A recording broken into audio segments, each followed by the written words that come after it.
नमस्कार करते श्री गुरूंना आपल्याला सगळ्यांना आणि सुरुवात करते. आपला चित्रदीप नावाचं प्रकरण सुरू आहे. दीप प्रकरणातलं पहिलं प्रकरण आहे हे.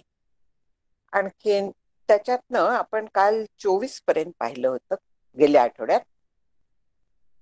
त्याच्यात आकाशाचे 4 प्रकार सांगितले होते ते: घटाकाश, जलाकाश, महदाकाश आणि मेघाकाश. घटाकाश म्हणजे घटात असलेलं आकाश, जे आपल्याला कुटस्थ त्याच्याबद्दल आपण उपमा दिली होती ती. जलाकाश म्हणजे त्या आकाशात पाणी पडल्यानंतर ठेवलं, आणखीन जर का ते बाहेर ठेवलं तर त्या पाण्यामध्ये त्या आकाशाचं प्रतिबिंब पडतं. म्हणजे मूळचं आकाश अधिक प्रतिबिंबित आकाश, असे तिथे 2 आकाश होतात, म्हणून त्याला उपमा दिलेली आहे जीवाची, प्रतिबिंबासह असलेलं. तिसरं आहे महद आकाश, ज्याला ब्रह्माच्या बद्दल आपण त्याचा विचार केला होता. आणि मेघाकाश, मेघाकाश म्हणजे मायेच्या ऐवजी तिथे मेघ घेतलेला आहे, व्यापक, थोडासा लिमिटेड व्यापक. आणि त्याच्यात त्या आकाशाचं, मेघातल्या पाण्यामध्ये आकाशाचं जे महदाकाशाचं प्रतिबिंब आहे तो म्हणजे ईश्वर. अशा पद्धतीने आपण हे 4 आकाश पाहिली होती. आता जेव्हा आपण घटाकाशाच्या मध्ये जलाकाशाचा विचार करतोय, जलाकाश जेव्हा आपण बघतो त्याच्यात आपलं पण प्रतिबिंब दिसू शकतं, आकाशाचं प्रतिबिंब दिसतं. पण जेव्हा आपण आकाशाचं प्रतिबिंब बघतो, पाणी बघतो, तेव्हा घटामध्ये मूळ आकाश आहे हे आपण लक्षात घेतो. तसं म्हणजे तिथे काय होतं की प्रतिबिंबित आकाश, प्रतिबिंबित पदार्थ यांनी घटातलं मूळचं आकाश झाकलं जातं. त्याच पद्धतीने जो जीव आहे, तो प्रतिबिंबित जीव म्हणजे चिदाभास, त्याच्या व्यवहारात, त्याच्यामध्ये त्याला सत्य मानल्यामुळे आपण कुटस्थाला विसरतो. कुटस्थ आपल्याला कळेन असा होतो, म्हणजे कुटस्थाचं अज्ञान आपल्या ठिकाणी येतं. इथे काय होतं की कुटस्थ खरा आहे तो, पण आपल्याला चिदाभास आणखीन त्याच्या अनुषंगाच्यामुळे देह चिदाभास हे आपल्याला तेव्हा माहिती नसतं वास्तविक. पण तो ज्या देहाला व्यापतो, कारण अंतःकरण सगळ्या देहाला व्यापून असतो आणि अंतःकरणात चिदाभास असतो, त्यामुळे तो चिदाभास संपूर्ण देहाला व्यापतो. आणखीन अंतःकरण म्हणजे मन, बुद्धी, देह या सगळ्यांना तो सत्य मानायला लागतो. आणि कुटस्थाला त्याने झाकूनच टाकल्यामुळे कुटस्थ नाही असं आपल्याला वाटायला लागतं. आणि असं असल्यामुळे जीव जो जाणतो तो देह सत्य आणि मी म्हणजे देह, मी म्हणजे बुद्धी, अशा पद्धतीने जाणतो. ह्याला मूळ अविद्या असं म्हणतात. कुटस्थाला न जाणता देहाला जाणणं, मी म्हणून कोणीतरी वेगळी आहे अशा पद्धतीने जाणणं, ह्याला अनादि अविद्या किंवा मूळ अविद्या असं नाव. ह्या अविद्येचं अनादि का तिला म्हटलंय? कारण ती कधी निर्माण झाली हे कोणालाही माहित नाही. जर का आपण सृष्टीचं चक्र पाहिलं, प्रलय वगैरे, दासबोधामध्ये पंचप्रलय नावाचा एक पूर्ण समासच आहे, त्याच्यात हे छान फार दिलेलं आहे. आणखीन ह्या प्रलयामध्ये काय होतं, जो ब्रह्मप्रलय ज्याला म्हणतात, म्हणजे ब्रह्मदेवाचा मृत्यू. प्रलय जे सांगितलंय ते आपण थोडक्यात पाहू आता, नाहीतर अर्धवट विषय सोडल्यासारखं होतं.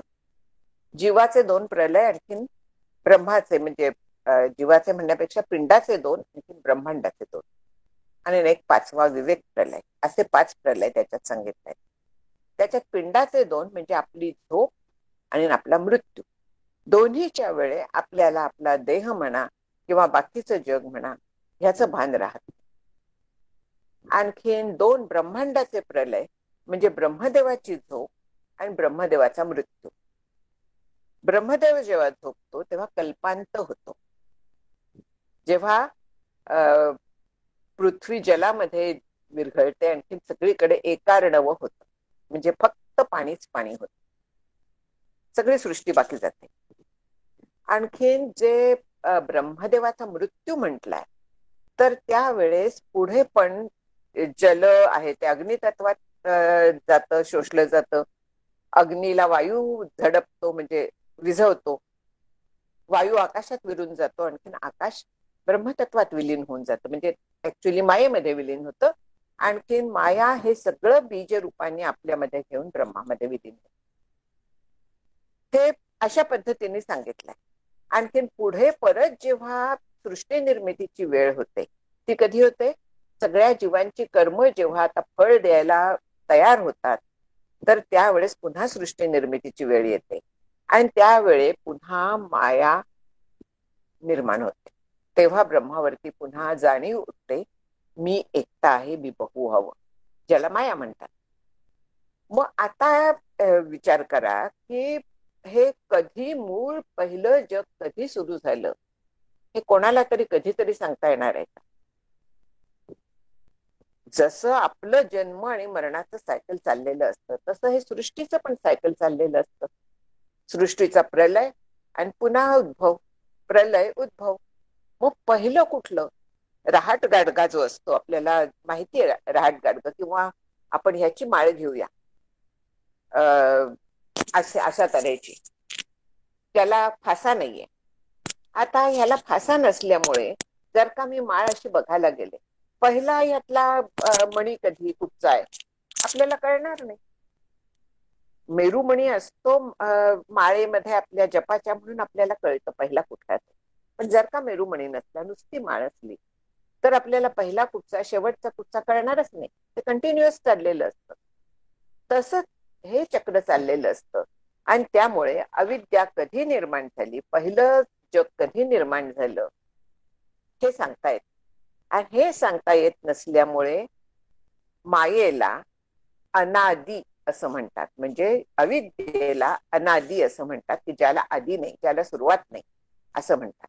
कारण ती सुरुवात आपल्याला माहित नाही. ब्रह्म जे आहे ते स्वरूपाने अनादी आहे, आणि मायेच्या बाबतीत तिच्याबद्दल माहित नाहीये काही, म्हणून ती अनादी. हा फरक आहे दोन्हीच्या अनादीपणात. ब्रह्म स्वरूपाने अनादी आहे, आणखीन अनंत आहे, आणखीन अमर आहे, अजर आहे. पण माया मात्र कधीतरी लयाला जाते, म्हणजे ती शांत आहे. शास्त्रीय भाषेत त्याला शांत म्हणतात, स अंत, ज्याला अंत आहे अशी आहे. ही जी मूळ अविद्या आहे ती अनादी आहे, शांत आहे, तिच्यामुळे संसार उत्पन्न होतो. आता पाचवा जो विवेक प्रलय सांगितला, तर त्याच्यामुळे त्या मायेला अंत येतो. विवेक प्रलय म्हणजे ब्रह्मसत्य, जग मिथ्या, देह मिथ्या असा दृढ निश्चय. इथे आता पुढे विवेक येणार आहे, बघूया आपण थोडक्यात. मग ही जी अनादी अविद्या ती काम कसं करते, तर त्याचे दोन भाग आहेत. इथे दोन दिले आहेत, बऱ्याच ठिकाणी तीन दिलेले आहेत. इथे जे दिलेले आहेत ते विक्षेप आणखीन आवरण. त्यातलं आवरण हे पहिलं आहे. आवरण म्हणजे झाकण घालणं, स्वरूपावरती झाकण. आपलं जे स्वरूप आहे ते आपल्याला कळून देत नाही त्यामुळे. आणि मग काय होतं, कळत नाही म्हणून दुसरंच काहीतरी भासायला लागतं. याच्यात दाखवतात ना एक एकदा नाटकातनं, सिनेमातनं, गोष्टीतनं, की नायक नायिका किंवा खलनायक कोणाला तरी बाहेर जायचं असलं तर पलंगावरती लोड वगैरे घालून, त्याच्यावरती पांघरून घालून जातात, की लोकांना वाटावं माणूस झोपलाय. तिथे वास्तविक माणूस नसतं, म्हणजे असते एक गोष्ट पण वाटते दुसरी.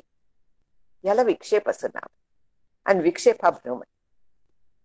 विक्षेप जो आहे तो मूळ स्वरूप न कळल्यामुळे दुसरं भासणं, ह्याला विक्षेप असं म्हणतात. आणि हा विक्षेप शेवटपर्यंत टिकतो. फक्त तिथे काय असतं, की जो जीवनमुक्त असतो तर त्याला विक्षेप नसतो असंही कधी कधी म्हणण्यात येतं.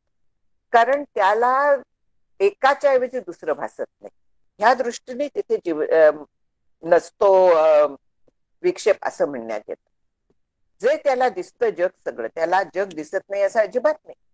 जग दिसतं तर त्याच्यामुळे तिथे विक्षेप आहे असंही म्हणण्यात येतं. आणि हा जो विक्षेप असतो हा बाधित असतो. बाधित असतो म्हणजे जरी दिसत असला तरी तो सत्य नाही हे त्याला माहित असतं. आपल्याला कसं असतं, आपल्याला आपल्या स्वरूपाचं ज्ञान नसतं, त्यामुळे जे काय दिसतंय, जग दिसतंय, माझा देह, सगळं हे खरं मला वाटायला लागतं. आणखीन इथे जर का अज्ञान कशावर नाही, तर अज्ञान ह्याच्यावरनं की कोणी जर का विचारलं मला की तुला कुटस्थ कळतोय का, मी म्हणेन मला नाही माहिती काय आहे कुटस्थ. म्हणजे अज्ञान आहे. अज्ञान म्हणजे माहित नसतं. आता विचार पुढे असा विचारलेला आहे की स्वयंप्रकाश आत्मा आहे, म्हणजे पूर्ण ज्ञानरूप आत्मा आहे, त्याच्यावरती आवरण कसं काय येईल, तिथे अविद्या कशी काय येईल, अशी तर्काची साखळी कोणी कोणी बसवतात. आता ह्या प्रकरणात अशा पद्धतीने शंका आणखीन उत्तरं बरीच येणार आहेत. पण इथे उत्तर असं आहे की प्रत्यक्ष प्रमाणाने कुटस्थ नाही, आणखीन तो जाणवत नाही, असा जो विचार आहे तर तो खोटा ठरवलाय. प्रत्यक्ष प्रमाणाने म्हणजे मला प्रत्यक्ष कळतं की नाही की मी आहे, मला ज्ञान होतं, मी मला प्रिय आहे, अहमस्मी सदाभामी कदाचिन्ना मप्रिय. म्हणजे काय, मी आहे हे मला कळतं. सर्वांच्या हृदय देशी मी अमुक आहे ऐसी स्फूर्ती स्फुरेचे अहर्निशी ते वस्तू गावी. म्हणजे मी आहे ही जी अस्तित्वाची अखंड जाणीव आहे, तर ती म्हणजेच परमार्थ वस्तू आहे. म्हणजे मला ती कळती आहे, पण मला ती कळती आहे हे मला कळत नाही.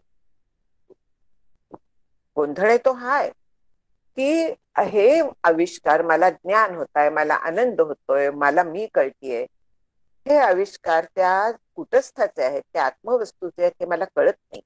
आणि त्यामुळे मी म्हणते की अविद्या, अज्ञान किंवा कुटस्थ हा नाहीच आहे. तिथे काय झालंय की मायेचा नसणेपणा कुटस्थावरती आरोपित झाला, आणखीन कुटस्थाचा असणेपणा ह्या माईक पदार्थांवरती देहाच्या सारख्या जगाच्या सारखा आरोपित झाला, ज्याला अन्योन्याध्यास, अन्य अन्य अध्यास असं म्हणतात. आणि हा अन्योन्याध्यास नेहमी लक्षात ठेवायला लागतो. गेल्या वेळी पण मला वाटतं मी हा सांगितला होता.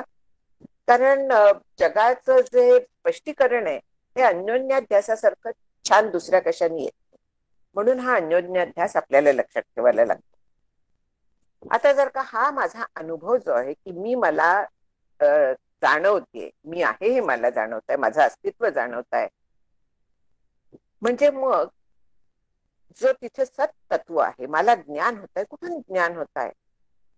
बुद्धीला ज्ञान होत आहे म्हटलं तर सगळ्यांना सारखं ज्ञान नाही होत. ज्याची बुद्धी शुद्ध असते त्याला ज्ञान होतं. म्हणून हा सगळा जर का तर्काचा विचार आपण करायला लागलो तर सगळ्यांच्या ह्या तर्कावरती अनुभव आधारलेलं कुटस्थ तिथे आहे, स्वयंप्रकाश आहे, आणि त्याचं आपल्याला अज्ञान आहे असं स्वीकारायला लागतं. मग असा प्रश्न पडतो की कुटस्थ जर का ज्ञानरूप आहे तर तिथे अज्ञान कसं काय? मला कळत नाही हे कसं काय, तो ज्ञानरूप आहे ना.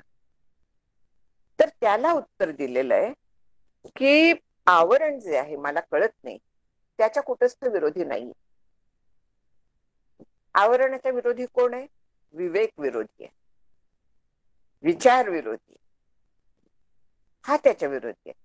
कुटस्थ काय आहे? तो पूर्णपणे इनर्ट आहे, तो काहीही करत नाही, तो काही करूच शकत नाही.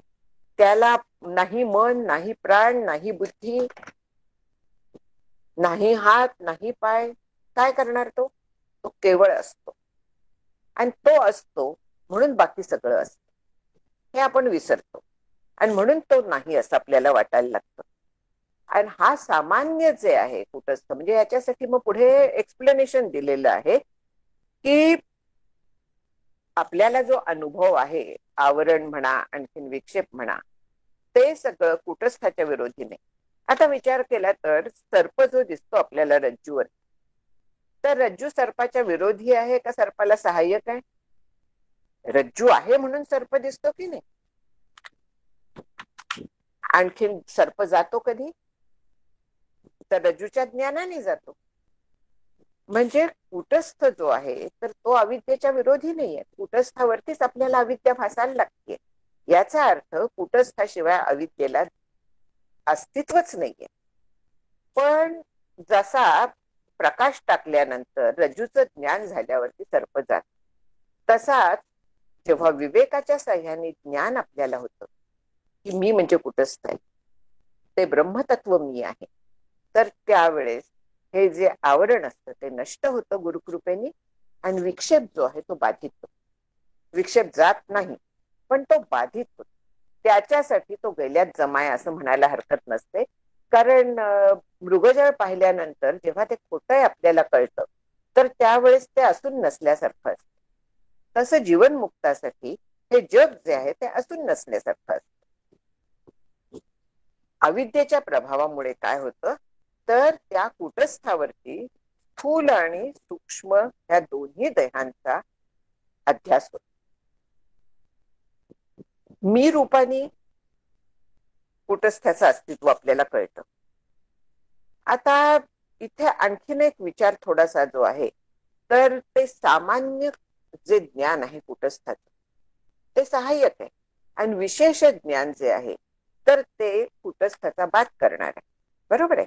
आता सामान्य ज्ञान म्हणजे काय आहे नक्की, हा विचार आपल्याला करायला हवा. सामान्य ज्ञान म्हणजे एखाद्या गोष्टीचं असणे, पण ज्याला इदंता असंही म्हणण्यात येतं. म्हणजे इदंता म्हणजे एक्झॅक्टली असले पण नाही, इदंता म्हणजे हे आहे ते आहे. आता काय काय इथे पेन्सिल आहे, मोबाईल आहे, जी वायर आहे, हे सगळे जे अनेक पदार्थ आहेत, पण त्याच्यात आहेपणा, हेपणा, हे आहे ते आहे, हे पुस्तक, हे जे आहे हे सगळीकडे कॉमन फॅक्टर आहे. हा सामान्य आहे. आणि हा सामान्य कुठून आला? असणेपणा जो आहे तो कुटस्थातनं आलेला आहे. त्यामुळे प्रत्येक पदार्थाला हे आहे अशा पद्धतीने आपण जाणतो. आणि त्याचं विशेष ज्ञान म्हणजे ही पेन्सिल आहे, हे विशेष ज्ञान आहे. इथे हा पाण्याचा ग्लास आहे, विशेष ज्ञान झालं.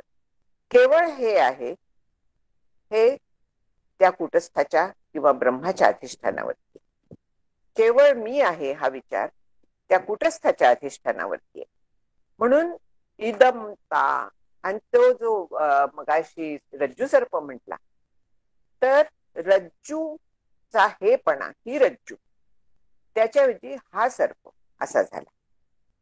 म्हणजे रज्जूचं विशेष ज्ञान नसल्यामुळे त्याचं सामान्य ज्ञान, हेपणा जो होता, इदंता जी होती, तर ती आपल्याला सर्पामध्ये देखील जाणवते. कारण तो जो भाग आहे तो सामान्य भाग जो आहे तर तो चैतन्याचा भाग, अस्तित्वाचा भाग आहे, सतचा भाग आहे. आणि म्हणून तो तिथे आपल्याला गेला, आणखीन आपल्याला त्या पदार्थाचं ज्ञान झालं. पण ज्या वेळेस पदार्थाचं विशेष ज्ञान होतं, म्हणजे तो पदार्थ काय आहे हे निश्चित कळतं, त्याचं स्वरूप कळतं, त्यावेळेस भ्रम जातो. तेच माझ्या बाबतीत माझं स्वरूप नक्की काय आहे हे ज्या वेळेस मला कळतं, त्यावेळेस ती इदंता जी असते, तर इदंता सामान्य तशीच राहते. पण विशेष ज्ञान जे आहे, विवेकाने जे होतं की आत्मा अनात्मविवेक, आत्मा सत्य आहे, अनात्मा नाही, मी आत्मा आहे, अशा पद्धतीने जो विचार असतो, आणखी ह्या विचारातनं जेव्हा अनुभव येतो, तर त्यावेळेस त्याचं सामान्य ज्ञानाच्या बरोबरच तिथे विशेष ज्ञान पण येतं. आणि विशेष ज्ञान झाल्यामुळे त्याच्यावरती जो हा भ्रम सगळा भासतोय देहाचा आणि जगाचा, तर तो बाधित होतो, विक्षेप टिकतो. मी म्हंटल ना की जग जात नाही. रज्जू सर्पाच्या बाबतीत जातं, मृगजळाच्या बाबतीत जात नाही. मृगजळ जोपर्यंत उखर भूमी आहे, सूर्यप्रकाश प्रखर आहे, तोपर्यंत मृगजळ जाणार नाहीये. तसं आहे, जोपर्यंत आपला देह आहे, जोपर्यंत आपलं प्रारब्ध आहे, तोपर्यंत हा विक्षेप जाणार नाही. जगाचा विक्षेप पण याच्याच सापेक्ष असल्यामुळे जाणार नाही. तो दिसत राहणार आहे, त्याच्यात कार्य होत राहणार आहे, पण तरी देखील त्यातलं सत्यत्व मात्र जाणार आहे. म्हणून आता अध्यास होण्याच्या पूर्वी ज्या सर्पाचं नाव म्हणूया, किंवा ज्या पदार्थाचं नाव रज्जू होतं, किंवा शुक्ती आणि रजत हे एक उदाहरण देतात, स्थाणू पुरुष उदाहरण देतात. ज्याचं नाव चांदी होतं त्याचं अध्यासानंतर नाव झालं सर्प किंवा रजत, ते नाव झालं. आणि जो कुटस्थ होता त्याचं नाव मी झालं. जसं रज्जूचं नाव सर्प झालं अध्यासामुळे, तसं कुटस्थाच्या ऐवजी मी म्हणून आला. मी म्हणजे देह, बुद्धी वगैरे, तो खरा अध्यास झाला. अस्तित्व रूपाने मी आहे. आणि ह्या सगळ्या भासमान वस्तूंना तो अध्यासामुळे मी मी मी मी म्हणायला लागला. त्या बकऱ्या मे मे मे मे करतात ना, मला मला मला. मांजर देखील म्हणते बघा, मी येऊ मी येऊ, मी असतो सतत तिथे. आपण आपल्या आतमध्ये अखंड मीचा विचार करत असतो. सगळं जग जे असतं आपलं ते मीच्या सापेक्ष असतं. त्यामुळे मी आणखीन माझं, हे जे दोन अंश आहेत, तर ते आपण सत्य मानतो, त्याच्यात आपण अडकतो.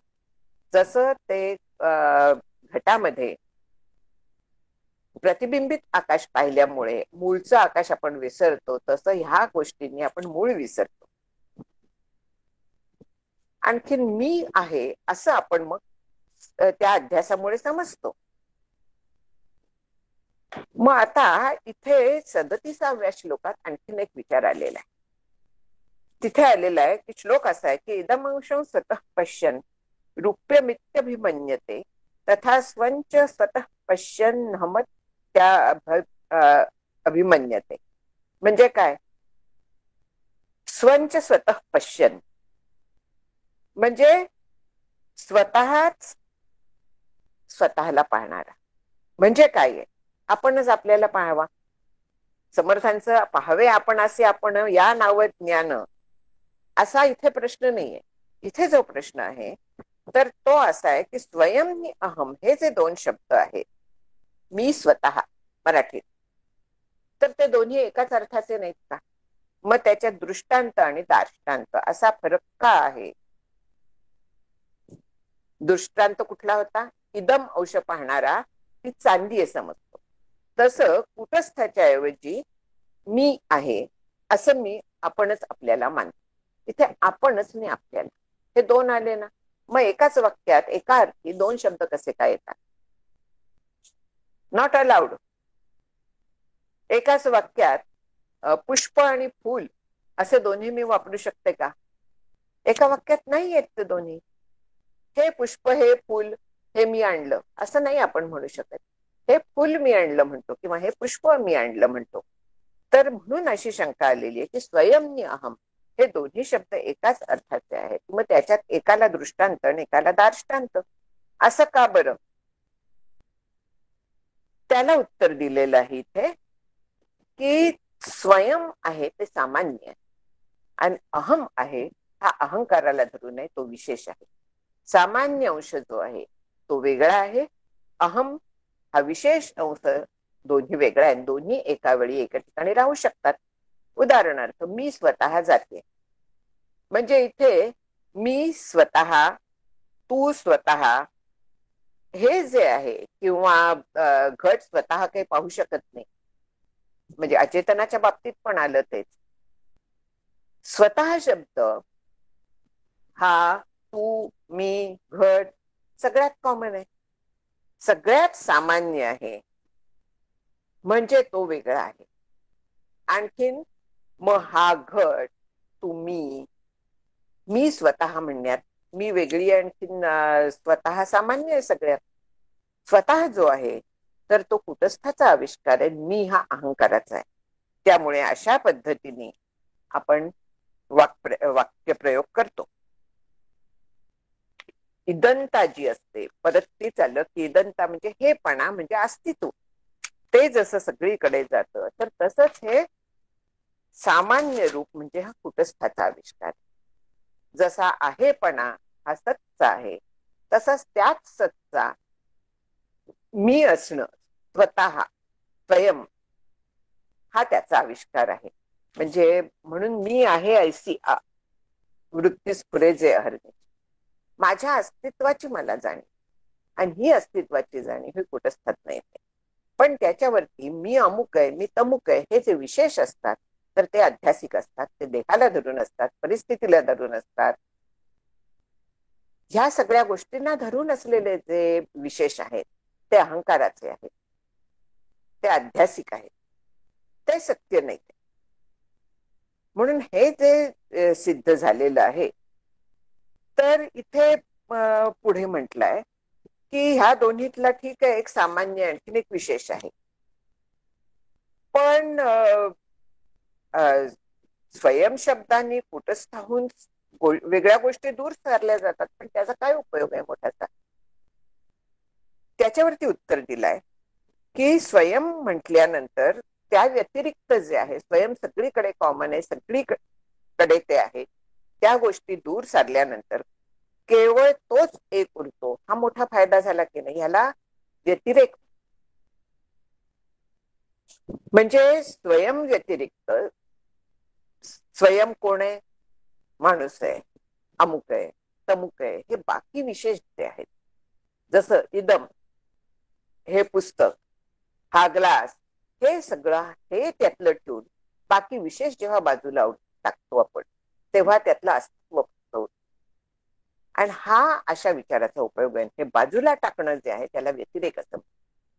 आणि सगळ्यात जे आहे इदंता, तर त्या इदमचा अन्वय आहे असं म्हणतात. अन्वय म्हणजे ते सगळीकडे व्यापून आहे. आणखीन पुस्तक मात्र एवढ्याच भागातलं आहे, इदंता मात्र आहे, टेबल आहे, टेबल एवढ्याच भागात आहे, ते सगळीकडे नाहीये. अशा पद्धतीने जो विचार आहे हा त्या गोष्टींच्या व्यतिरेकाचा आहे. म्हणजे पुस्तक टेबलामध्ये नाही, टेबल ग्लासामध्ये नाही, म्हणजे त्यांचा परस्परात व्यतिरेक आहे. पण हे म्हणून जे आहे ते सगळीकडे आहे.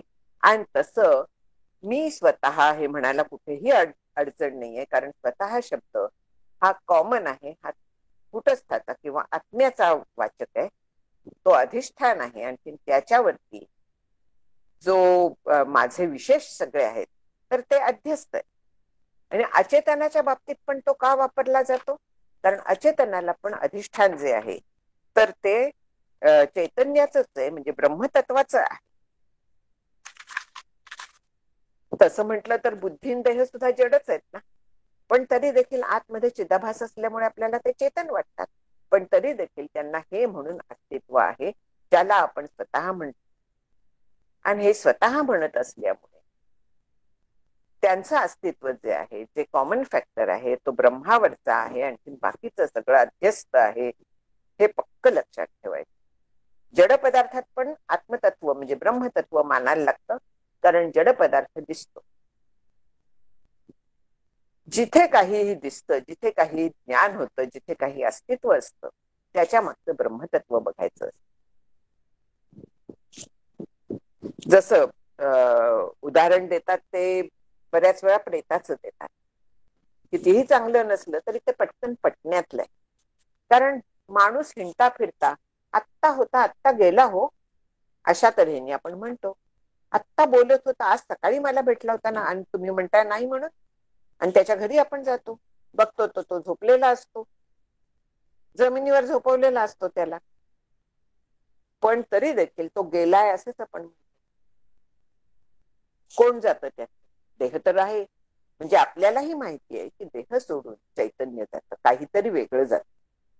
मग जर का तिथे देह मला दिसतोय, तो दिसतोय म्हणजे तिथे इदंता आहे, तिथे अस्तित्व आहे, म्हणजे ब्रह्मतत्व आहे. जे जास्तीच चैतन्य होतं, चिदाभास होता, तो गेलेला आहे बुद्धी बरोबर, सूक्ष्म देह गेल्यामुळे. जसं तो घटाकाश आहे, त्यातलं पाणी काढून टाकलं, आकाश तत्व आहेच ना, ते कुठेही गेलेलं नाही. पाण्याबरोबर चिदाभास नाहीसा झाला, पण आकाश हे आहेच. म्हणून घटाकाश हे तिथेच आहे, ते कुठेही गेलेलं नाही. याच्याप्रमाणेच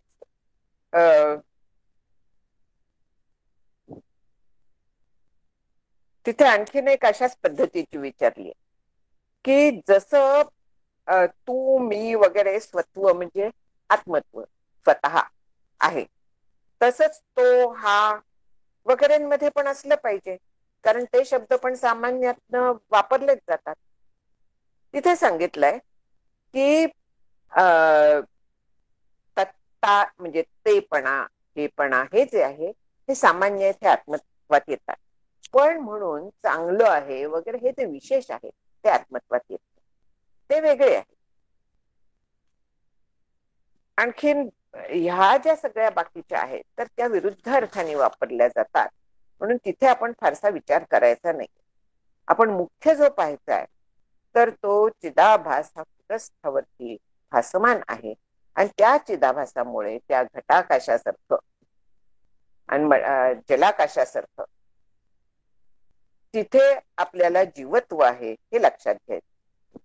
हे ते मी तू जरी एकमेकांच्याहून विरुद्ध आहेत तरी त्याच्या मागे जर का स्वयं असला तर तो कॉमन आहे, तो कुटस्थाचा वाचक आहे.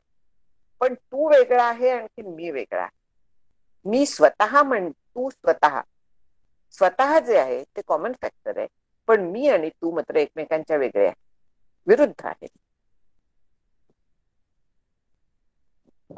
हे थोडस म्हणजे खरं सांगायचं ना तर ह्या सगळ्या शंका आणखीन त्यांची उत्तरं ही आपल्याला नाही पडत, पण तरी देखील हे समजावून घ्यायचं.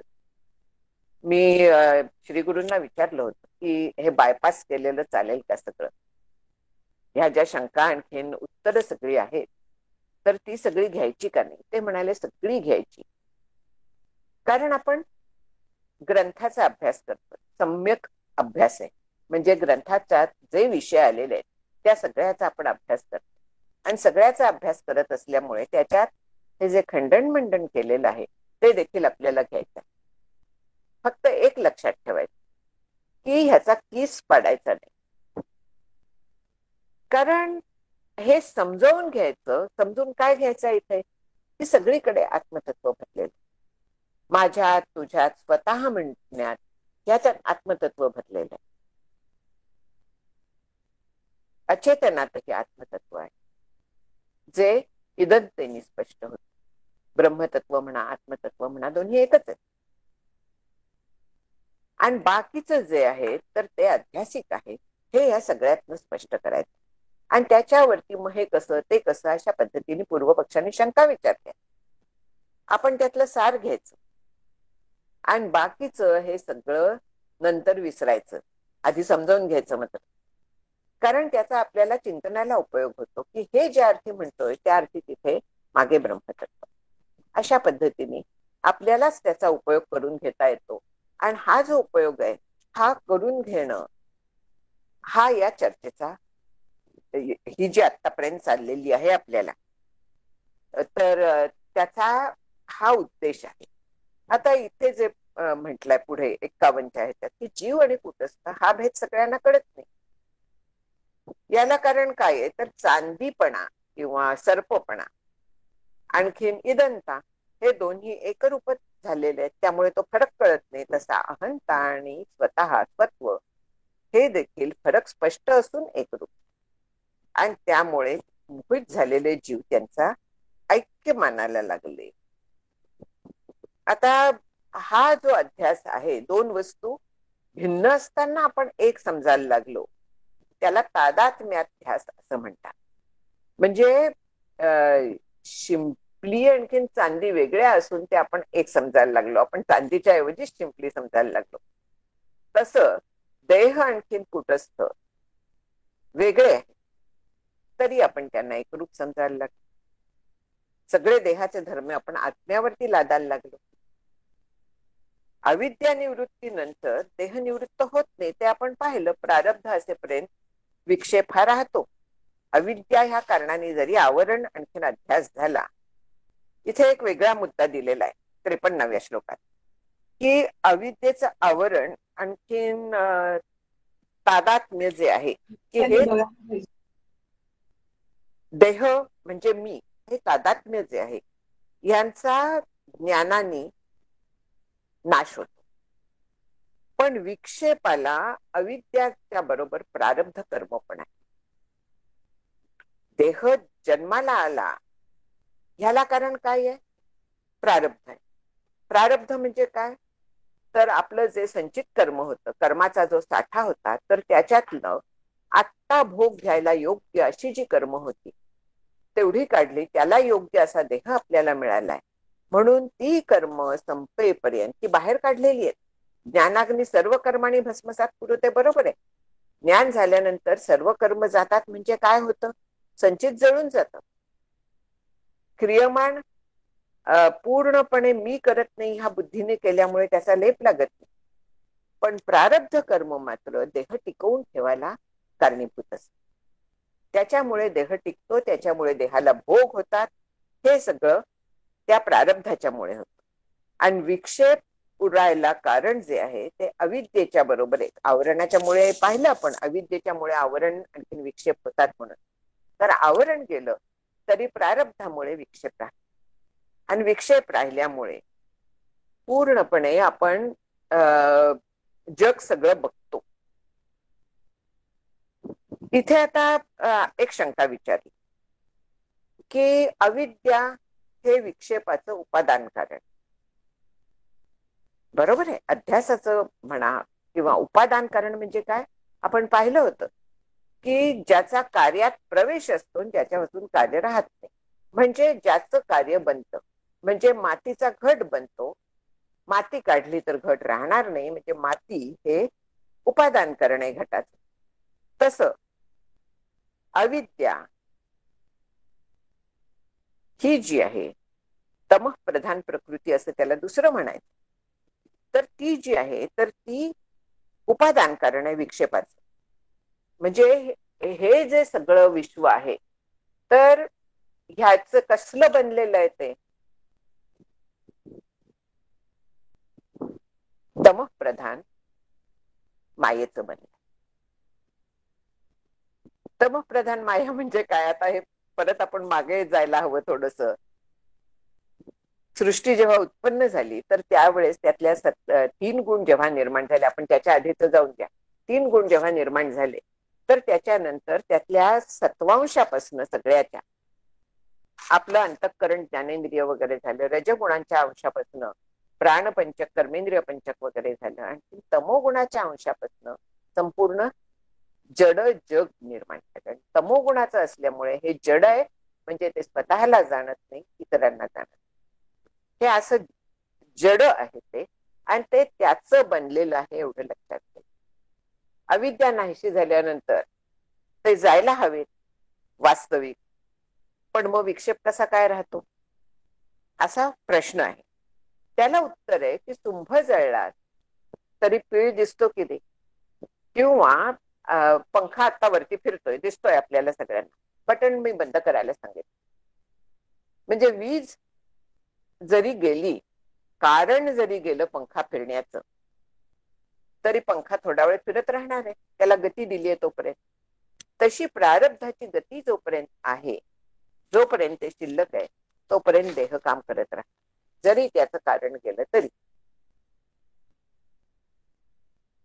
सोपं उत्तर हे समजायला की कारण गेलं तरी सुद्धा कार्य क्षणभर राहतं, असं नैयायिक पण म्हणतात. याला कारण असं आहे की कुंभाराचं तुम्ही जर का पाहिलं असलं, हल्ली बऱ्याच वेळा प्रदर्शनातनं वगैरे ते कुंभार कसा मडकी बनवतो वगैरे दाखवत असतात. चाक जोरात फिरवतो तो, आणि नंतर मग त्यामधल्या याच्यावरती मातीचा गोळा ठेवून चाक फिरत राहतं, त्याला तो आकार देत राहतो. चाक फिरताय याचा अर्थ काय, त्याला गती दिलेली होती, पण ती गती देणारा जो दांडी होती, काठी होती, तर ती आता कोणी हलवत नाहीये, त्याला कोणीही जाणीवपूर्वक आता गती देत नाही, पण तरी देखील ते फिरत राहतं. याला कारण त्याला आधी गती दिलेली असते. धनुष्यातनं बाण सुटला, परत नाही घेता येत, मग त्याला गती दिलेली आहे, ती संपेपर्यंत तो जात राहणार आहे. गती संपली की तो पडणार. तसंच प्रारब्धांनी ह्या देहाला जी दिलेली आहे गती, ती संपेपर्यंत आपला देह काम करत राहणार. ज्ञान झालं तरी सुद्धा ते काम करत राहतं. आणखीन ज्या वेळेस प्रारब्ध संपतं तर त्यावेळेस तो देह पडतो, तोपर्यंत पडत नाही. हे त्यांनी स्पष्ट केलेलं आहे. श्रुती पण तसंच सांगते, तस्य तावदेव चिरंग यावन्न विमोक्षे अथ संपत्से. म्हणजे जीवनमुक्ताचा देह पडेपर्यंतच वेळ असतो, आणि देह पडल्यावरती तो विदेहमुक्त होतो. विदेह म्हणजे देह नसलेला. विदेहमुक्त हा जीवनमुक्ताला पण कधी कधी शब्द वापरतात, कधी कधी समाधीतल्या काळाला वापरतात, पण जास्त करून देह पडल्यानंतर जेव्हा तो विश्वात विलीन होतो त्यावेळी त्याला विदेहमुक्त. म्हणतात, विदेहमुक्त. आणि जोपर्यंत जिवंत आहे तोपर्यंत जीवन मुक्त, म्हणजे जिवंत असून देखील मुक्त, अशा पद्धतीने त्याला म्हणतात. म्हणून आता ह्या भ्रमाने काय होतं की काही काही मूर्खपणामुळे स्वतःला पंडित म्हणवणारे भ्रमात सापडतात. यासाठी आपल्याला पांडित्य नाही, पांडित्याच्या मागे नाही लागायचं आपल्याला. आपल्याला कशाच्या मागे लागायचंय, तर त्या ब्रह्माच्या अनुभवाच्या मागे लागायचं. आणखीन पण पांडित्य कशासाठी लागतं, पांडित्य म्हणण्यापेक्षा ते ज्ञान कशाला लागतं, वेदांताचं ज्ञान लागतं, तर विचार करायला लागतं, विवेक नीट करता यावा यासाठी लागतं. म्हणून इथे म्हटलंय 58व्या श्लोकात की गुरुपरंपरेतून मिळालेला वेदांत शास्त्र बोधच कृतार्थ करतो. तर्क आणि लौकिक पांडित्याने अभिमान निर्माण होऊन दिशाभूल होते. मग त्याच्यावरती प्रश्न हे केलाय की काही काही जे असे तार्किक आहे ते पण श्रुतींना प्रमाण मानतात आणि आपलं मत त्याच्यावरती बसवतात. बरोबर आहे, तसे प्रमाण मानतात ते. फक्त ते काय करतात, श्रुतीचा सम्यक अभ्यास करत, पूर्ण अभ्यास नाही करत. तर श्रुतीतलं एखादं आपल्याला सोयीचं जे असेल तर तेवढं घेतात आणि त्याच्यावरती स्वतःचं मत बनवतात आणि तेच हिरिरीने मांडतात. आणि मग त्याला जे आर्ग्युमेंट त्यांना सुचेल तर ते मांडतात, त्याचं खंडन करायचं असतं. आपला बुद्धिभेद होतो. नाही आता अनेक असे मतमतांतर आहेत. उदाहरणार्थ चारवाक आहे. चारवाक तर प्रसिद्ध आहे. उदाहरण एक दिलेलं आहे की चारवाकांचं कसं असतं की पाण्यामध्ये एखादी काठी ठेवली, ती वाकडी दिसते. पाण्याच्या सरफेसवरती ते लाईटचं जे वक्रीभवन होतं तर त्याच्यामुळे ती वाकडी दिसते. पण लहान मुलं काय म्हणतात, की काठीच वाकडी. असं हे करतात अर्धवट ज्ञानाने, पूर्ण न बघता.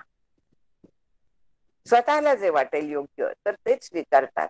जसा मुंडक उपनिषदात एक मंत्र आहे की वा सुपर्णा सयुजा सखाया समानम वृक्ष परिशश्वजा. तर इथे हा भेद सत्य आहे अशा पद्धतीने द्वैती म्हणतात. ईश्वर आणखीन जीव अशा पद्धतीने म्हणतात आणि तो भेद सत्य आहे म्हणून धरून चालतो. पण एक कुटस्थ आणखीन एक जीव असं जर का धरलं तर दोन्ही एकच आहेत. म्हणजे नक्की त्याचा अर्थ काय आहे हा विचार न करता जेव्हा आपलं मत तेवढ्याच श्रुतीवरती बसवतात, त्याच्या मागच्या पुढचा काही संदर्भ घेत नाही. किंवा चारवाकांचं उदाहरण आहे.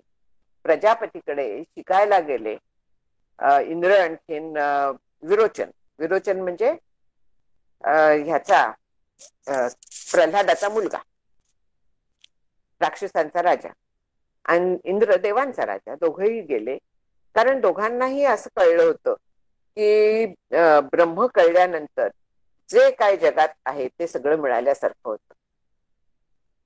हे बरोबर आहे, कारण तोच तद्रूप होऊन जातो. पण त्याचा अर्थ त्यांनी भोग म्हणून घेतला आणि त्याच्यासाठी ते गेले. आता गेल्यानंतर श्री गुरु परीक्षा घेत फार वेळ, अनुग्रहाच्या नंतर सुद्धा परीक्षा घेत राहतात. कसा कुठपर्यंत चाललाय, कसा चाललाय, अशा दृष्टीने परीक्षा असते. पण श्री गुरूंनी इथे सांगितलं की 32 वर्ष तपश्चर्या करत राहा इथे माझ्याजवळ. राहिले ते दोघही. 32 वर्षानंतर त्यांना पाण्यात स्वतःचं रूप पाहायला सांगितलं. दोघांनीही पाहिलं, जटा वाढलेल्या वगैरे. मग म्हणाले की आता जाऊन स्नान करा, व्यवस्थित कपडे अलंकार धारण करा या. मग पुन्हा पाण्यात पाहायला सांगितलं, तेव्हा त्यांना तसं रूप दिसलं. प्रजापतींनी सांगितलं की तोच आत्मा आहे, तुम्हाला जो दिसतोय तोच आत्मा आहे. दोघांनी स्वीकारलं की देह म्हणजे आत्मा. विरोचन गेला थेट आपल्या राज्यात, काही विचार न करता की मस्त आहे, भस्मीभूतस्य देहस्य पुनरागमनम कुतः, खाओ पिओ जिओ, आपण सगळे चार वाकवतो. आणि इंद्र पण निघाला खुश होऊन.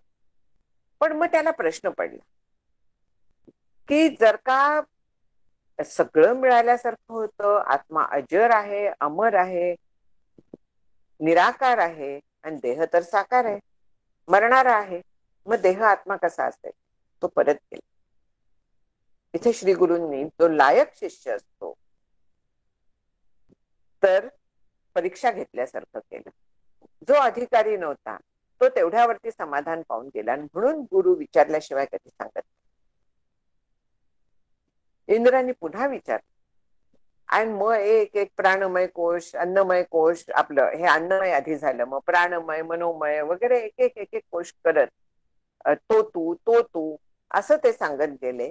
आणि इंद्र 100हून जास्त वर्ष तपश्चर्या करत राहिला. परत जायचा, पुन्हा आत्म्याचे गुण विचार करायचा, हा आत्मा असणं शक्य नाही म्हणायचा, आणि पुन्हा यायचा विचारायला, पुन्हा तपश्चर्या करत राहायचा. असं करत करत तो 100हून आणखीन वरती वर्ष काही राहिला. किती वर्ष मी विसरते. आणि मग त्याला आत्मज्ञान झालं, अशी ती कथा. म्हणजे ह्याच्यातनं काय झालं, जसे चारवाक निर्माण झाले, तसे प्राणात्मवादी, प्राणांना आत्मा समजणारे, ज्यांना हिरण्य गर्भवादी पण म्हणतात, किंवा मन ब्रह्म म्हणणारे, हे सगळे लोकायत आहे. लोकायत म्हणजे जे लोकांना रुचकर वाटतं, लोकांना जे पटतं असं सांगणार, असे सगळे हे निर्माण झालेले आहेत. आणि हे श्रुतीप्रमाणच मानतात, पण श्रुतीप्रमाण स्वतःच्या सोयीने मानतात, पूर्ण मागचा पुढचा विचार न करता मानतात. आणि त्यांचा आत्मा जो आहे तर तो अशा पद्धतीने, इंद्रिय म्हणजे आत्मा असं म्हणतात, कारण चालणं वगैरे जे आहे ते इंद्रिय करतात, म्हणजे शरीराहून भिन्न असले पाहिजे. आणखीन दुसरं म्हणजे त्याच्यावरती मग दुसरे म्हणतात की प्राणच आत्मा आहे, कारण प्राण श्रेष्ठ आहे. श्रुतीत सांगितलेलं आहे, छांदोग्यात आहे मला वाटतं का, ह्याच्यात पण आहे, प्रश्न उपनिषदात पण आहे, छांदोग्यात पण, प्राण वरिष्ठ आहे म्हणून. आणि सगळ्या इंद्रियांच्या पेक्षा प्राण जर का वरिष्ठ आहे, आणि इंद्रिय सगळी नसली तरी देखील जर का देहाचं काम चालतं, प्राण गेला तर चालत नाही, म्हणजे प्राणात्मवादी म्हणायला लागले की प्राणच आत्मा आहे. मग अशा एक एक एक एक एक एक जे सगळे मन हे करायला लागले की प्राण आत्मा म्हणतात. मग मनवाले भोगणं हे प्राणांना माहित नाही, अचेतन आहेत ते, कारण झोपेमध्ये प्राण चालू असतात, जागे असतात, पण काहीही कळत नाही. मन झोपलेलं असतं म्हणून मग कळत नाही, म्हणजे मन आत्मा असतं. अशा पद्धतीने मनाला आत्मा मानणारे असतात. आणखीन शिवाश्रुती असं पण म्हणते की मन एव मनुष्याणाम कारणम बंध मोक्षयो, म्हणजे मनच आत्मा असलं पाहिजे. तर दुसरे कोणी म्हणतात की मनाहून सूक्ष्म बुद्धी आहे, बुद्धी आत्मा असली पाहिजे. अशी ही जी रांग आहे, तर बुद्धी आत्मा आहे असं क्षणिक विज्ञानवादी बौद्ध म्हणून आहे. तर त्यांचं मत आहे क्षणिक विज्ञानवादी म्हणजे बुद्धी आहे ही एकच क्षण टिकते आणि तीच आत्मा आहे, असं त्यांचं मत. मग त्याला ते सांगतात की मन आणि बुद्धी एक नाही, कारण मन संकल्प विकल्प करतं, बुद्धी निर्णय घेते, आणि मन बाहेर आहे, बुद्धी आत आहे, तिलाच विज्ञान म्हणतात. आणखीन ती सूक्ष्म आहे, ती निर्णय घेते म्हणून ती नियामक आहे. आणखीन म्हणून ती क्षणिक विज्ञानवादी म्हणतात की ती बुद्धीच आत्मा आहे.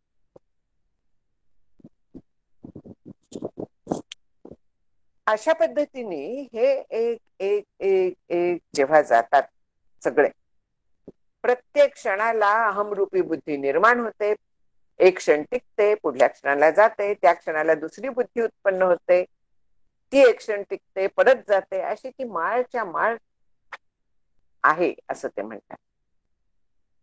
आणखीन त्याला अर्थातच प्रमाण देतात. कुठलं तरी विज्ञानमय कोश म्हणजे जीव, असं जे मगाशी सांगितलं की बुद्धी म्हणजे हे इंद्राला जे सांगितलं एक एक एक एक आत आत जात जात, तर त्यातलं हे विज्ञान टिकवणारे हे जे म्हणतात की विज्ञानमय कोश म्हणजे बुद्धीच आत्मा आहे, तर त्याच्यावरती मग बौद्धातलंच दुसरं मत म्हणतं की ती कशी काय आत्मा असेल, शक्य नाहीये, कारण पुढे आनंदमय कोश पण सांगितलेला आहे. विज्ञानमय कोशाच्या पलीकडे आनंदमय कोश सांगितलाय, पण पाहिले. मग आनंदमय कोश म्हणजे शून्य, शून्य आत्मा आहे. अशा पद्धतीने शून्यवादी बौद्ध आपलं मत मानतात. मग त्याला प्रमाण देतात ते. छांदोग्यात आधी म्हटलंय की सदैव सौम्य इदमग्रे असेल, आणि त्याच्यानंतर पुढे म्हटलंय की कश्चिद आहू, कोणी म्हणतात की असदैव सौम्य इदमग्रे. म्हणजे ह्या सगळ्याच्या आधी असत होत. आणि पुढे ते म्हणतात की पुढचा आता हे बौद्ध विचार करत नाही, त्या केवळ एक तुकड्यावरती असं तेव सौम्य इदम अग्रे असते. त्यांनी मत बनवलं की असत म्हणजे जे काहीही नाही, म्हणजे शून्य, त्याच्यापासून जग तयार झालं, तोच आत्मा आहे, हे त्यांनी मत बनवलं. पण पुढे म्हटलेलं आहे की अरुणी ऋषींनी की असत जे आहे, कथम असत सज्ज आहेत, असत पासून सत निर्माण होणं शक्य नाही, म्हणून हे बाळा आधी सगळं सतच होत. आणि असत जो आहे ते अव्यक्त ह्या अर्थी तिथे वापरलेला आहे शब्द. त्याच्याऐवजी ह्या लोकांनी शून्य म्हणून तो धरला आणि आपलं मत त्याच्यावरती बसवलं. मग त्याचं खंडन आता इतकं आपण पाहिलं की आधीच्या मताचं दुसरे लोक खंडन करतात, त्याचं पुढले आणखीन खंडन करतात. जसं हे 5 कोश म्हटले मगाशी, तर एक एक मतवादी आधीच्या ह्याचं खंडन करत जातात. तर या शून्यवादाचं आता पंचदशीकारांनी खंडन केलेलं आहे. आपली आता वेळ प्रश्नोत्तराची येते, 76 पर्यंत झाले, तर ते खंडन आपण आता उद्याला बघू.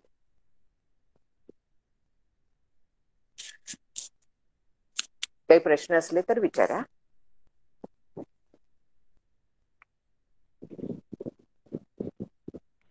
कृष्ण मावशी शशांक बोलतोय मी पुण्यावर. हा बोल.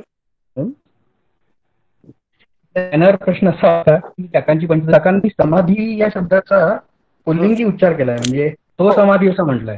हो, तो समाधी. पण आपण जनरली ती समाधी असं म्हणत होतो, तर मला ते हो हो, कळलं नाही. तर काही नाही त्याचं. कसं? संस्कृत मध्ये समाधी शब्द पुल्लिंगी आहे, आणि ती इकारांत आल्यामुळे कलोक्वियल लँग्वेज मध्ये स्त्रीलिंगी झालाय तो. आता गंमत पहा ना की विदर्भात पेनाला तो पेन म्हणतात, आम्ही हो. पेन ते पेन म्हणतो. बरोबर आहे ना? आमच्या भागात पेनाला ते हो, पेन म्हणतो आम्ही, तो पेन नाही म्हणत. बरोबर. किंवा कोकणामध्ये तो वृक्ष जो आहे, कोकणामध्ये आंबीण चिकवीण असं करतात. हा, म्हणजे ह्या सगळी जी झाड आहेत, चिकूचं झाड आहे, चिकवीण. बरोबर.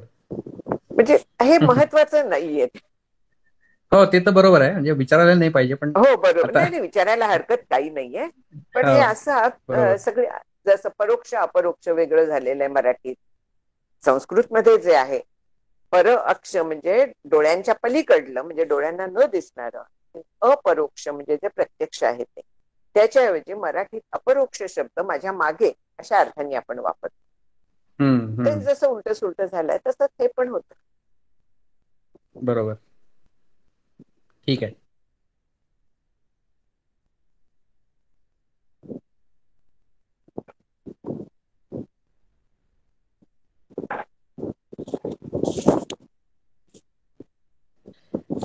आणि आपण आजच एक विषय पाहिला की 5 हं? प्रकारचे जे हे आहेत, म्हणजे ब्रह्मदेवाची झोप आणि ब्रह्मदेवाचा मृत्यू नाही म्हणू शकत, मृत्यू. पण अंत. मृत्यू नाही, हा, मृत्यूच आहे तो त्याचा. बरोबर. त्यालाही आयुष्य सांगितलेलं आहे ना. तुम्ही जर हा, का पुराणात पाहिलं तर ब्रह्मदेवाची 100 वर्ष म्हणजे विष्णूचा 1 दिवस वगैरे अशा पद्धतीने कालगणना केलेली आहे. हो, पंचांगामध्ये येते ती, बरोबर. अच्छा, हो. ते माहित नव्हतं, पुराणात येतं हे मी पाहिलेलं आहे. तर तसा त्याचा दिवस म्हणजे 100 वर्ष त्याचं आयुष्य धरलेलं आहे, आणि 100 वर्ष त्याचं संपली की तो मरतो. आणि त्यावेळी ब्रह्मप्रलय म्हणजे संपूर्ण विश्व परब्रह्मामध्ये जाऊन लिहिलं मायेसह. आणि मग 5वा प्रकार कोणता आहे? विवेक 4 प्रलय. प्रकार सांगितले. विवेक प्रलय. विवेक प्रलय. अच्छा. विवेक प्रलयाने ह्या सगळ्या जगातचं सत्यत्व जातं, तो मी सांगितलं. मिस झाला असेल तर होतं कधी कधी. थोडक्यात अगदी सांगितलं मी. विवेक प्रलय म्हणजे ब्रह्मसत्य जगन मिथ्या हे जो विचार आहे, आत्मानात्म विवेक, सारासार विवेक, तर त्या विवेकाने जग असून नसल्यासारखं होतं. म्हणजे जगाचा प्रलय. विवेकामध्ये प्रलय होतो, ज्ञानामध्ये तो जगाचा प्रलय होतो. म्हणजे अध्यास निघून जातो. अधिष्ठान रूप आहे एवढं आपल्याला निश्चित ज्ञान होतं. आणखीन अध्यास जरी दिसत राहिला, मग अशी जसं म्हटलं विक्षेप दिसत राहिला, तरी देखील त्यातलं सत्यत्व गेलं. म्हणजे हा फक्त विचारांचाच विषय आहे ना, म्हणजे जीवनमुक्तांसाठी त्याचा प्रलय झालेला असतो असंच हो, विचारांनी. विचाराने बरोबर दिसत असलं तरी देखील असून नसल्यासारखं असतं. त्यामुळे स्थितप्रज्ञता येते, हे लक्षात. बरोबर. जे नाहीये म्हणजे मीच मला मारलं, मला काय वाटायचं, मीच मला शिव्या दिल्या. व्यवहारिक सत्तेत नाही मारून घेणार. व्यवहारिक सत्तेत जे करायचं ते करतील, पण त्यांची मनाची ही जशीच्या तशी राहते. त्याच्यात कुठेही चलबिचल होत, पूर्ण शांत राहतात. सुखे संतोषानं यावे, दुःखे विषादानं भजावे, हे जे आहे ते यामुळे होतं की जे जग आहे ते ब्रह्मरूप आहे. शिष्य सुद्धा त्यांच्यासाठी ब्रह्म, प्रत्येक गोष्ट ब्रह्म आहे. आणि सगळं ब्रह्म असल्यामुळे जे काय घडतंय ते सगळं अध्यासिक आहे. मग भातुकलेच्या खेळातलं जे काय घडतंय त्यांनी काय होणार आहे. काकांनी एकदा उदाहरण दिलं होतं. म्हणे माझी नात खेळत होती, बऱ्याच बाहुल्या वगैरे सगळ्या बसवल्या होत्या. कंटाळा आला तिला, सगळ्या बाहुल्या झोपवल्या आणि म्हणाली की माझ्या बाहुल्या सगळ्या मेल्या. म्हणजे तिथे त्या खेळातला आनंद पण आणखीन त्या बाहुल्यांचं तिने मेल्या म्हणून सांगितल्या, नंतर जिवंत होतात, हे जे सगळं आहे हे जितकं खरं आहे तितकंच त्यांच्यासाठी जगातले व्यवहार खरे असतात. वा, ठीक आहे.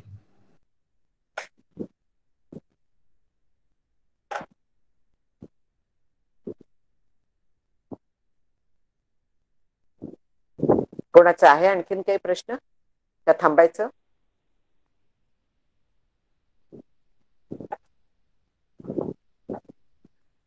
ठीक आहे, थांबूया. हरिओम. हा, बोल. मी थोडस मागे जाते आहे. हम्म. 14व्या श्लोकामध्ये. किती? 14वा. 14वा चित्रदीपाचा. हो. बोल.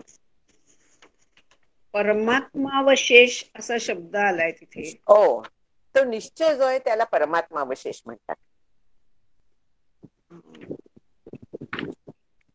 तू जर का ते पूर्ण तिथलं वाचलंस तर त्याच्यावरती हे लिहिलेलं आहे. काकांनी लिहिलंय ते परमात्मावशेष म्हणजे सुद्धा त्याच्या सत्यत्वाचा दृढ निश्चय होय. हा, जगाचे भान नसणे हे काही त्याचं स्वरूप नाही.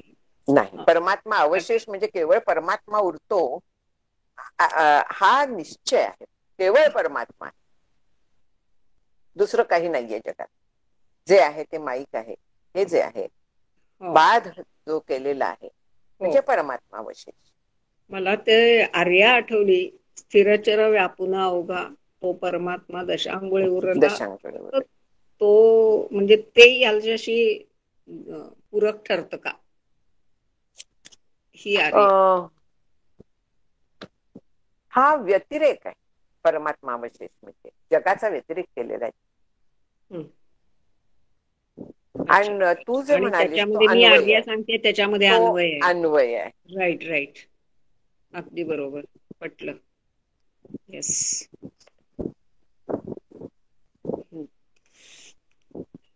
चार्वाक आणि तार्किक. काय प्रश्न विचारलाय मला वाचता नाही आला. चार्वाक आणि तार्किक काय? नाही, मी बोललीच नाही अजून. चार्वाक आणि तार्किक हे यांना दोघांना आस्तिक म्हणतात की नास्तिक, असं मला एक त्यातलं तार्किक म्हणजे जनरली न्याय दर्शनाला तार्किक म्हणतात. ते आस्तिक आहेत. म्हणजे जे श्रुती प्रमाण मानतात ते आस्तिक. आणि चार्वाक श्रुती प्रमाण मानत नाही, ते नास्तिक. ते ना चारवाक ना. जैन, बौद्ध, चार्वाक, हा, लोकायत हे सगळे नास्तिक दर्शन. ओके, ठीक आहे. कोणीतरी प्रश्न लिहून विचारला होता, मला तो वाचता नाही आला. ज्योत्स्ना मी वाचून दाखवते. हा. पृथ्वी, आग, अग्नी, वायू, आकाश असा प्रलय होतो, रिव्हर्स ऑफ फॉर्मेशन. तसेच इंडिव्हिज्युअल लेवलवरही साधना करता करता ही त्याच क्रमाने लय होतो का? तो लय जो आहे तर ते लय चिंतन म्हणून एक ध्यानाची पद्धत, तर त्याच्यात त्या पद्धतीने आपण लय करू शकतो विचाराने. आणखीन मग उरलं फक्त परब्रह्म, तर ते मी आहे अशा पद्धतीने आपण जाऊ शकतो. ती ध्यानाची एक पद्धत आहे आणि ती ध्यानाच्या पद्धतीच्या दृष्टीने हे सृष्टीचा क्रम वगैरे सांगितलेला, उपयोगी पडावं म्हणून हे सगळं बसवलेलं आहे, एवढं लक्षात घ्यायचं. अगदी प्रत्यक्षात कसं झालंय माहित नाही. छांदोग्यात 3 सांगितली भूत, तैत्तरीयात 5 सांगितली आहेत, आणखीन कुठे युगपत निर्मिती सांगितली आहे. पण हे सगळं आपल्याला ध्यानाच्या सोयीचे आहे एवढं लक्षात घ्यायचं. आणखीन ह्या पद्धतीने आपल्याला एक एक तत्व मागे मागे मागे हे करत तिथपर्यंत जाता येत. आणखीन पण त्या तत्वांचा आपल्याला उपयोग करता येतो, की माझ्या देहातलं तत्व ध्यान करता करता सुद्धा पृथ्वी तत्व पृथ्वीत गेलं वगैरे अशा पद्धतीने आपण बैठकीच्या ध्यानात हाही विचार करू शकतो, पंचमहाभूतांचा आधार घेऊन. आणि जे माझ्यातलं चैतन्य आहे ते ब्रह्म आहे, ते मी आहे, अशा पद्धतीने सोहमवरती जाऊ शकतो. म्हणजे पंचमहाभूतांचा आपण जसा हा लयचिंतनाला उपयोग आहे तसा यालाही उपयोग आहे, अनेक पद्धतीने उपयोग होऊ शकतो. जगाच्या मिथ्यात्वाला निश्चयाला उपयोग होतो.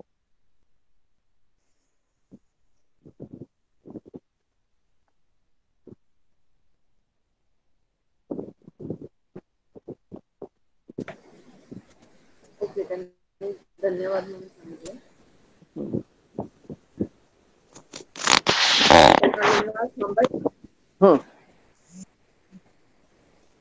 प्रियांका होते. हो हो. भावी पूर्ण कृपा गुरो मजवरी, प्रार्थित भावे तुला वारी सर्व अरिष्ट नेऊ निलया. संमोह जो वाढला अज्ञानांध जनासी मुक्त करुनी, शांती पदी बैसवी. विनती हीच असे न मागत तुझे, भक्ती तुझी ही हवी. सद्गुरुनाथ महाराज की जय. श्रीराम. जय श्रीराम. जय श्रीराम. जय श्रीराम. जय श्रीराम. जय श्रीराम.